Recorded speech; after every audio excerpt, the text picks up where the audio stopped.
Okay, everyone, thank you for your patience. We're going to go ahead and get started. This is the panel called Study Abroad When It's Raining Frogs or in Other Uncertain Times. Again, thank you for joining us today, and we hope that you enjoy this presentation.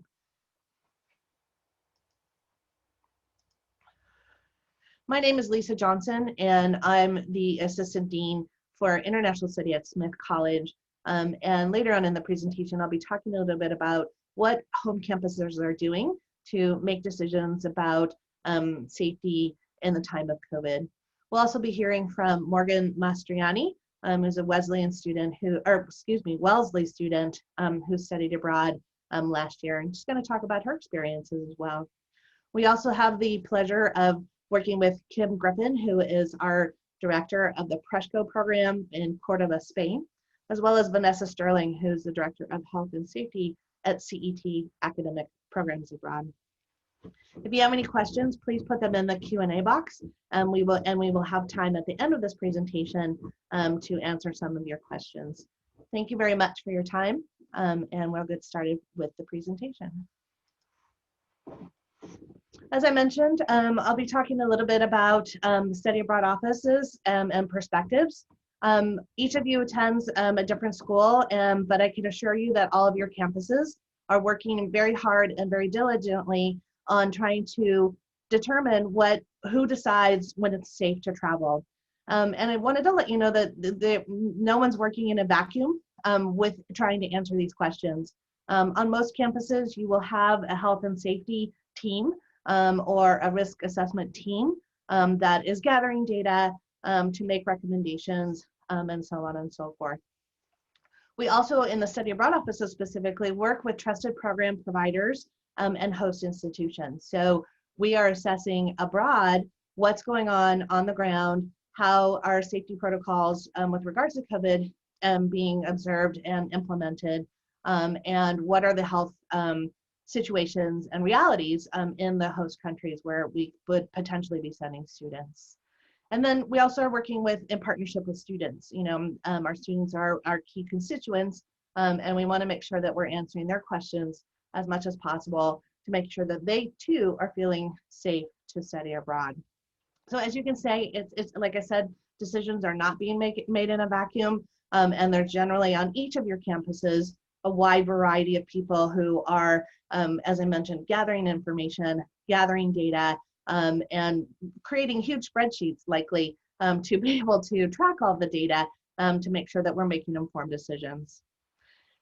It makes it difficult for students to make plans with so much uncertainty and stuff. Nevertheless, there are places where it's looking somewhat okay to be able to study abroad as soon as spring 2021, more likely for fall 2021. We'll also be talking about later today what happens when things go wrong. We have the experience of spring 2020 in evacuating students from study abroad and most of your home on your campuses. And I want to let you know that we were able to, really rely on our resources to be able to make sure that we were able to evacuate students where it was appropriate.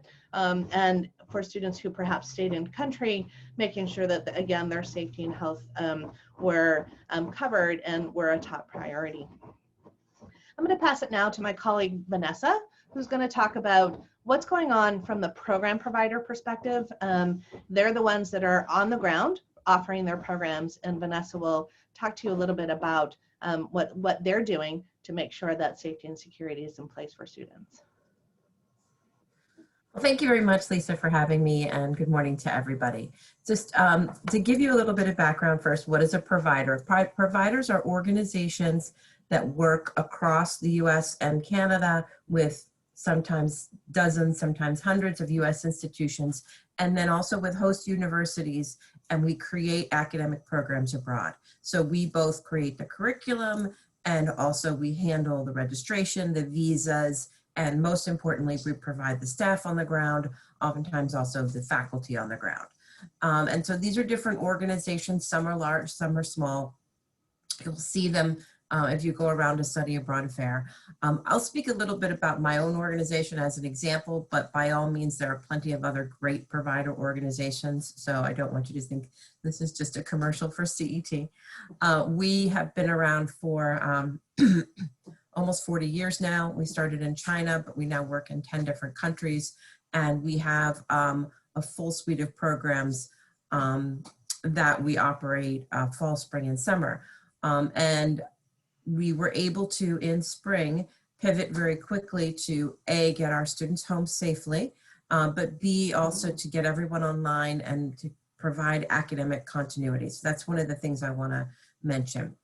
I will say also it's really important that you know that, like Lisa was saying, on campuses, that there are health and safety and risk management committees that are working to assess the safety of students going abroad in general. We as providers, so I'm a full-time health and safety person. I work across my staff with this, looking at this every day. But I am one of a group of about 300 people in the US who all day, every day, this is what I do. Constant health and safety planning, risk monitoring, everything from looking at something like COVID to looking at political disturbance, to looking at healthcare facility capacity, to looking at crime statistics, you name it. So there is a whole organization that's devoted to this that I'm a member of. And so this is really top-notch people who come from all different kinds of training to really work specifically to make sure that everybody who goes abroad does it in a positive, academically enriching, and healthy and safe way. So rest assured that you're not just sort of going out into oblivion if you go to study abroad anytime soon. So based on my experience from spring and what I've seen for the summer, I think these would be my recommendations to you when you're looking at programs. And I'll say also, I worked and studied abroad at a university for many years before this too. So I met a lot of students who are in your particular situation right now, thinking about going abroad. Number one, most important tip at this point is bring your flexibility. This is not necessarily going to look like the study abroad that maybe your older siblings have had. It may mean that you do less traveling and more time in your location, but it will still absolutely be enriching, fulfilling, and fun. And I will say from my own experience, when I studied abroad in China in the early 1990s, I studied right after Tiananmen Square, and the students who came before me were able to travel a whole lot more than I was.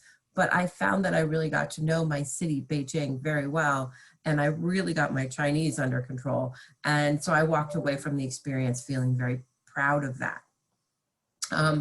Also understand that when you're selecting a program, you talk to a program that understands that this is a collective responsibility, that it's not just each student supporting him, her, or themselves, but instead the whole group becomes a community, and that it enters into a community that is dealing with its own COVID challenges, and that everyone will do it in a respectful way. That will be a really wonderful experience to see happening on the ground.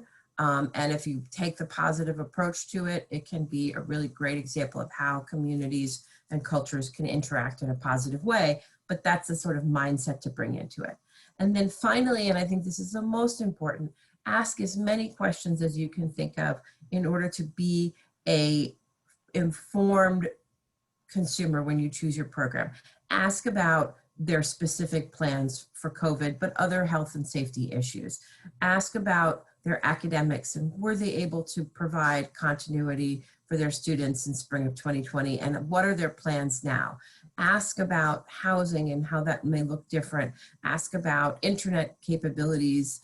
Ask about all sorts of things like that, the size of their staff, to make sure that you have a good understanding of what the support structure is. Some people are going to want more support. Some people are going to want less support. That is ultimately a choice for you and your advisors to make together, but make sure that you know the choice you're making. And so now I'm happy to pass it on.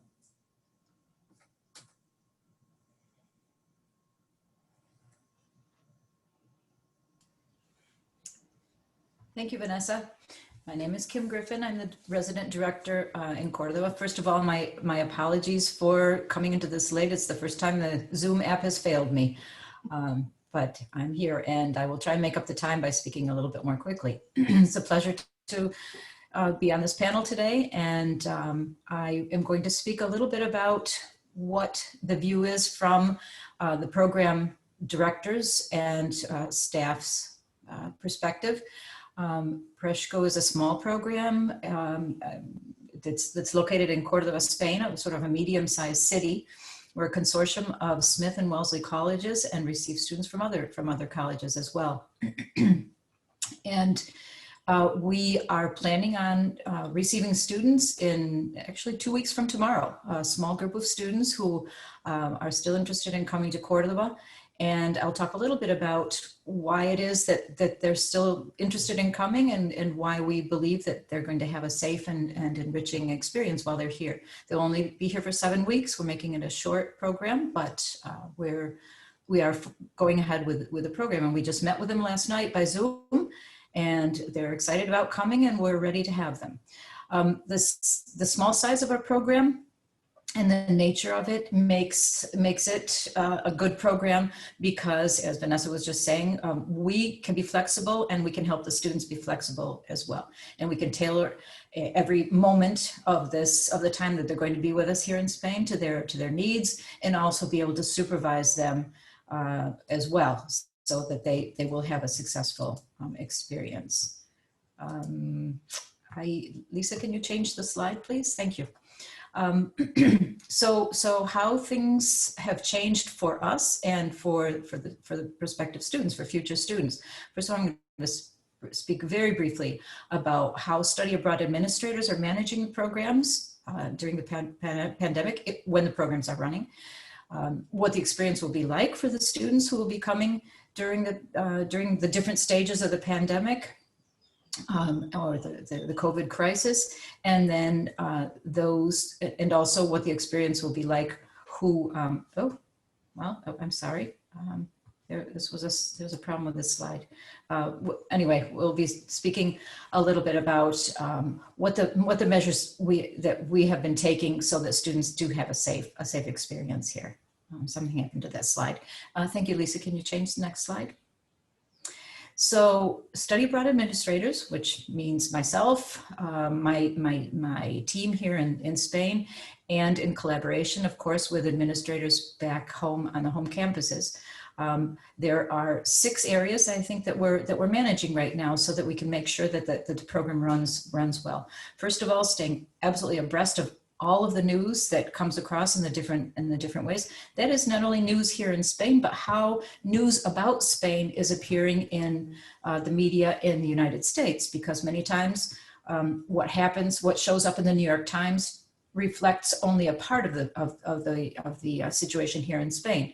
So, for example, when the news is that Spain is having a terrible surge, well, that may be more talking about Madrid than Cordova, for example. So we're very careful about staying abreast of all of the news, both here and in the States. Also, leadership.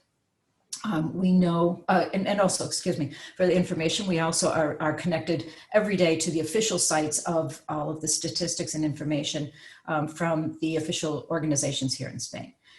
As far as leadership is concerned, I would say that probably the most important point right now is making decisions with a cool head and with all of the facts.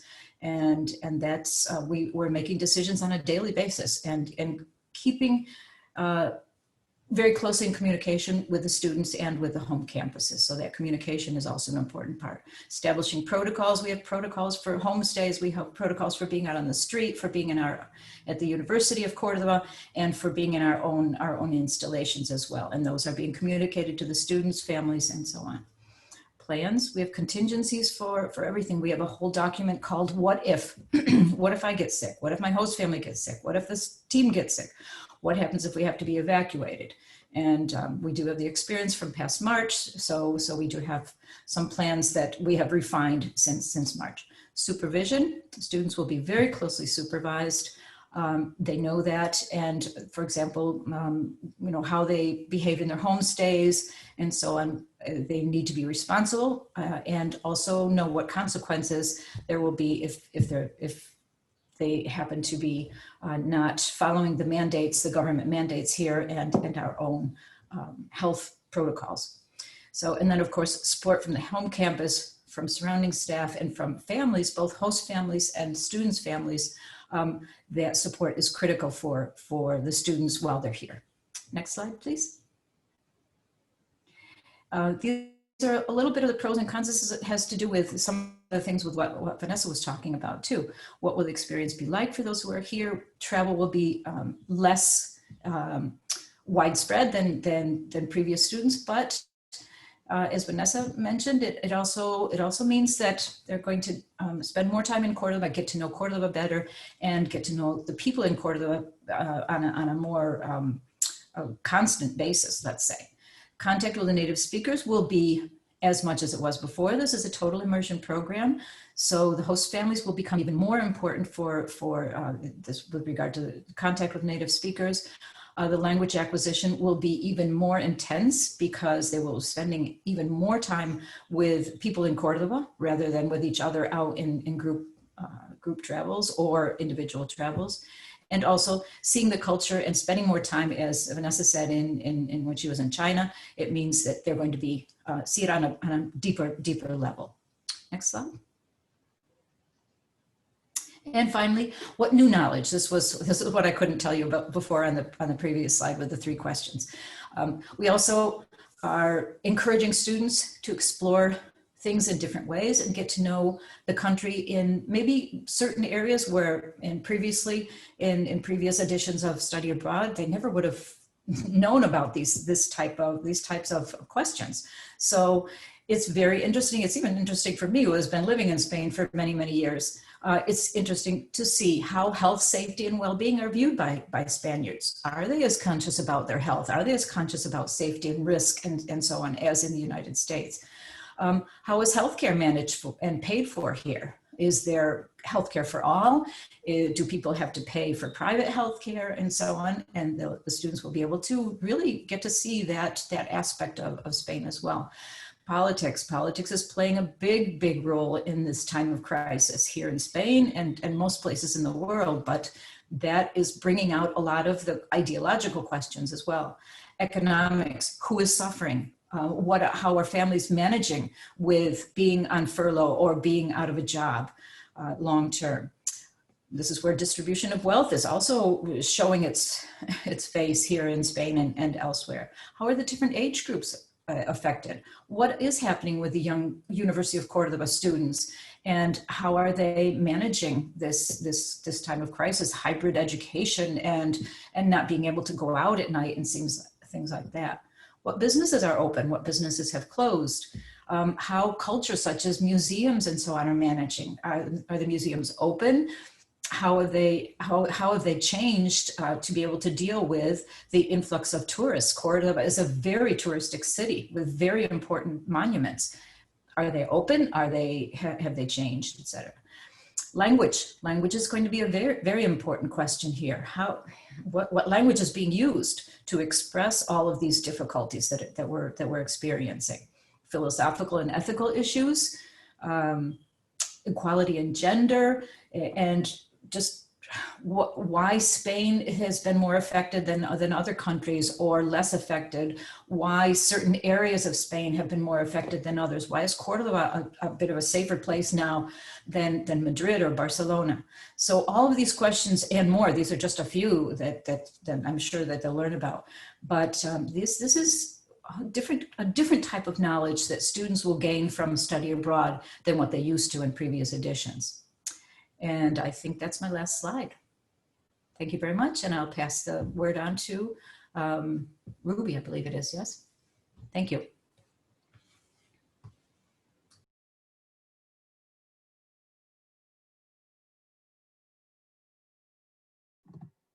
Nope, not me.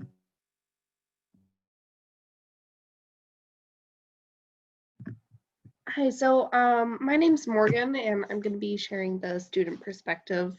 So I got to be abroad for both semesters last year, and I was in Singapore for almost a full year. So I got to see what it was like both on the, old normal side of things and then in the transition period. I wouldn't call what I experienced this past semester the new normal, but I definitely think that it gave us some clues as to what we might be expecting in the future, which has already been covered by the other panelists very well. Thank you.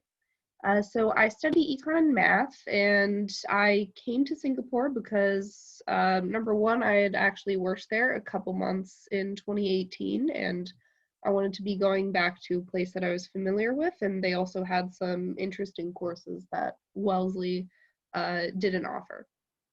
And so I'm gonna try to go through these rather quickly because Zoom keeps kicking me out, so I don't know how long I'll be able to stay on talking. But we can go to the next slide. So Yale and US College, in the respect that it is a liberal arts college, it's pretty similar in structure to what I've experienced at Wellesley, and similar in student life as well. Most everybody lives on campus. Some Singaporean students can go home for weekends, but other than that, the school has done a pretty good job of like fostering a school community. It's very small, and there's a great network. It's very interesting because there's a lot of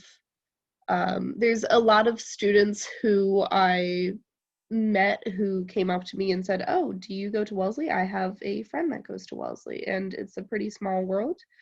So that was interesting, and that got me connections both at Yale and US and at Wellesley people who had friends going to Yale and US. So it's in a quiet neighborhood, but it's also next to the larger university or the parent university's main campus. So that's other things to consider, I think, while as you're going forward with deciding where to study abroad, what you're looking for in the local community and what you're looking for in the student body. So you can go on. I have some general tips for studying abroad next. So I think this will be pre and post COVID relevant. A lot of the general tips are just to, get around and explore your city and explore surrounding cities. And one of the best things that I could have done when I was studying abroad was to join a club or a student org, and I ended up joining the basketball team. I hadn't played since like sophomore year in high school, but it was still really fun. And we got to go to Shanghai last October for a teen trip, and so that was one of the experiences that, or like being on the basketball team was one of the experiences that really made my time abroad more. I would say I got way more out of being abroad because I was part of the student org, because if I hadn't been, then I wouldn't have met half the people who I'm now friends with from being abroad. So I think that pre and post COVID, that's going to be an important thing for you to consider when you're looking at going abroad. Next slide.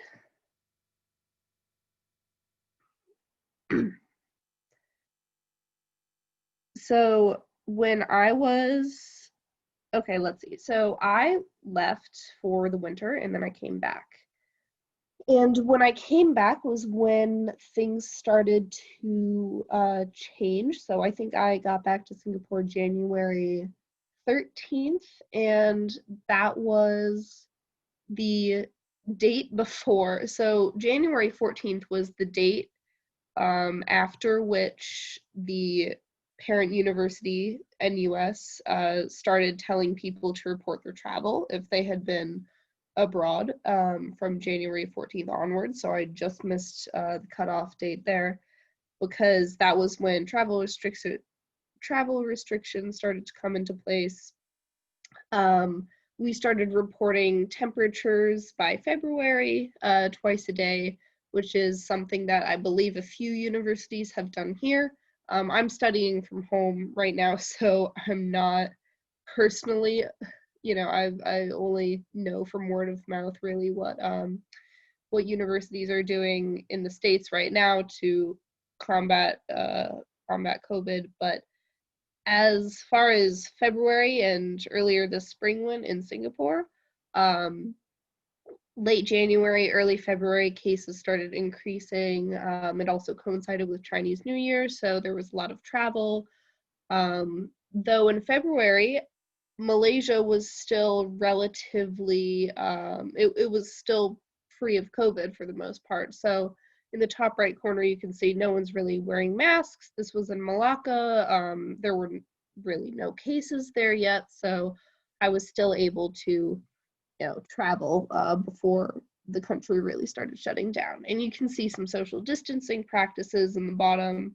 And as far as as far as going out and navigating the city at this time, it was totally fine as long as you were being really conscious of social distancing. And I think that's going to, stay relevant going into next spring or even next fall or whenever you plan to go study abroad.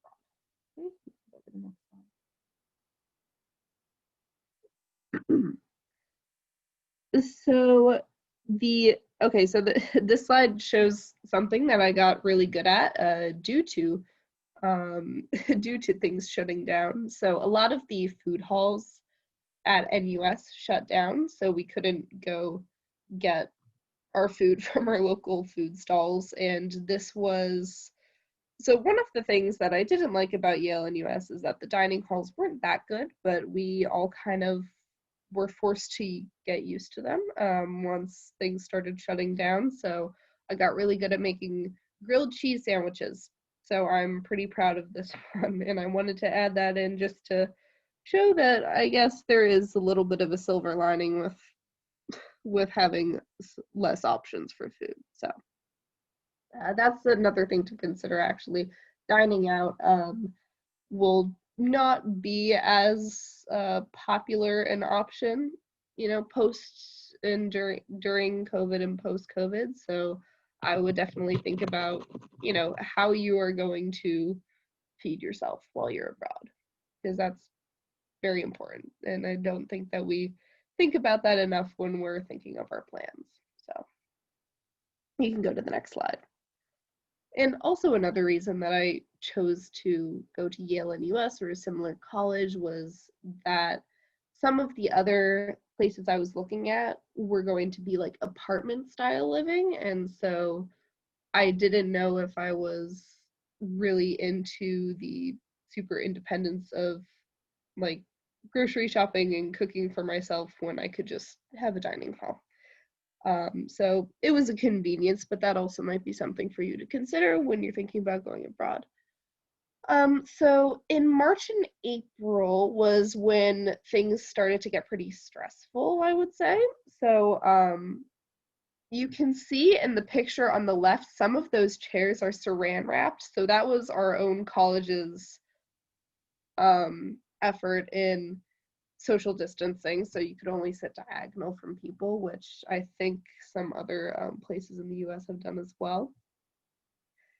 And so I ended up I got communications from Wellesley first and foremost, and from Yale and US as well, urging international students to, seriously think about whether they're going to stay in Singapore. And I would say that I probably didn't listen to all of these messages to go home as much as I should have, because I didn't want to go home. I mean, who would? And Singapore was relatively safe at the time, so I didn't think that it was in my best interest to actually go home. Though I may have, and I definitely did, not heed, I didn't heed the warnings as I should have, I think. And the only reason that I ended up leaving when I did early April was that the president actually closed the school. So they announced on a Saturday that the school would be closing on a Wednesday, and I left Tuesday morning, April 6th. And so that was, that was the mounting stress. And would I have left on time if the president hadn't shut down the school? I don't know. So I probably should have listened to Wellesley, and if I could do it all over again, I might have left a week or two sooner. Would have saved me a lot of stress, and also my family and friends, who I was also getting communications from. You can go to the next slide. So by the time that I got home, I really only had a week of class left, I think. So I wasn't doing online classes for so long, which was good because there's a 12-hour time difference and it would have been insane. This is a picture from one of the flights home. I had my flight had 3 legs, and on every single one I had 3 seats to myself, which was great. Airports were empty. These are some pretty popular tourist destinations in Singapore that are also empty. It was like walking through a ghost town in the last couple days, so that was weird. But I don't think that that's something you're going to have to experience when you go abroad once providers get used to these new restrictions and get used to keeping students safe. Because that was the whole reason for social distancing in the first place. And I think that's something that is going to continue for sure. So I don't want to call what I experienced the new normal, because I don't think it was. It was definitely a transition. But I would trust your providers, and I would trust your school and listen to them when they tell you that it might be time to leave, because even though it might not be what you want to hear, they have your best interests at heart. So I wish you all the best on your study abroad adventures, and I hope that it works out for all of you. So that's my piece.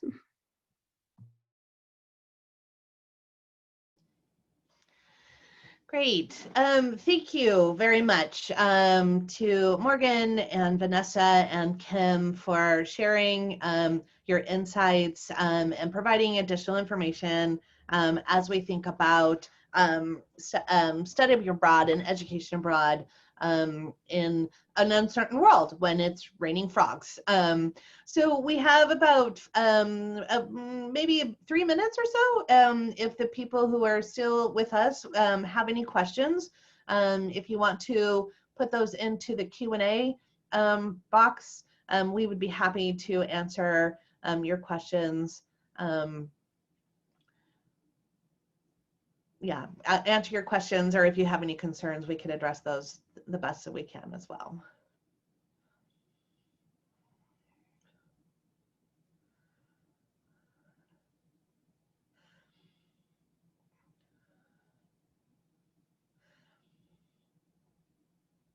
I think while we're waiting for some questions to plop in, one of the questions that I'm receiving a lot from students, Smith students, is depending on what your university is doing, when will decisions be made and stuff? And it's a very good question, and it's a hard question to answer because there's so many moving pieces, and information that we have today could change drastically tomorrow.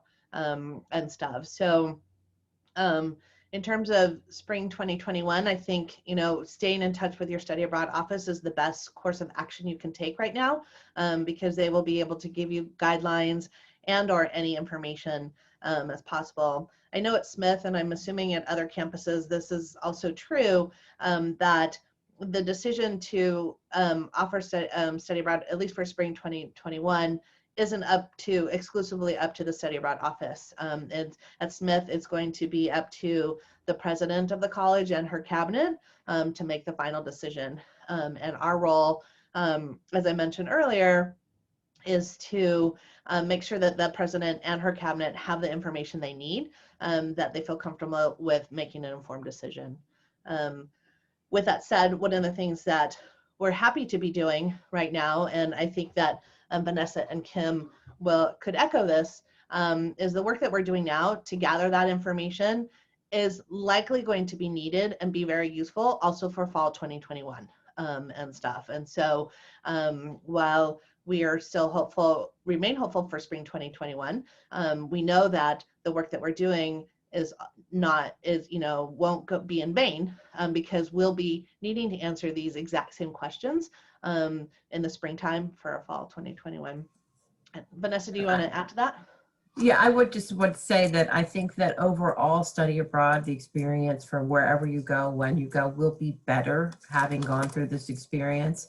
Partly because I think that so many of us had to provide much more robust remote learning possibilities for students. And I think that will continue and will really allow you to sort of engage with the program way before you go in a different and really substantive way. And also I think what we've learned about our medical systems in our countries and our capabilities will help people who, when they're dealing with just the normal things that they deal with. So we'll have a much better understanding if somebody gets chickenpox abroad, which they do, of how to deal with that. Not that we didn't before, but we have a much clearer understanding of what the full capabilities are. So I think that that's something that is going to be good for us. And also I think as a field, as this quarter of education, we really learned to be much more flexible and to find go back to the true meaning of what we're doing, which is academic enrichment. Not that we weren't there before, but I think it helped us to sort of refocus on that. So I think that whenever you study abroad, you will benefit from having the learning we have now. All right, it doesn't look like there's any questions coming in the Q&A, and I know we're over time, so I'm going to move us forward. And then again, thank everybody for joining us today. Just some final thoughts. Just rest assured that we're all preparing for a full range of emergency situations. And as mentioned, COVID is not the first crisis that education abroad has faced. There's risks in education abroad and travel internationally inherent to those activities. Education abroad has dealt with significant crises in the past, and we do that well, and we do it keeping the safety and security of the students in mind first and foremost.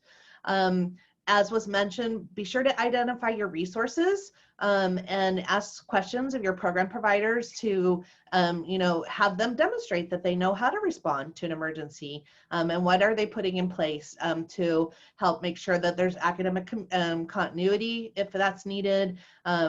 What happens, if there's a surge in the pandemic, and so on and so forth. And then also always asking yourself, are you comfortable with the situation and with the information that you have?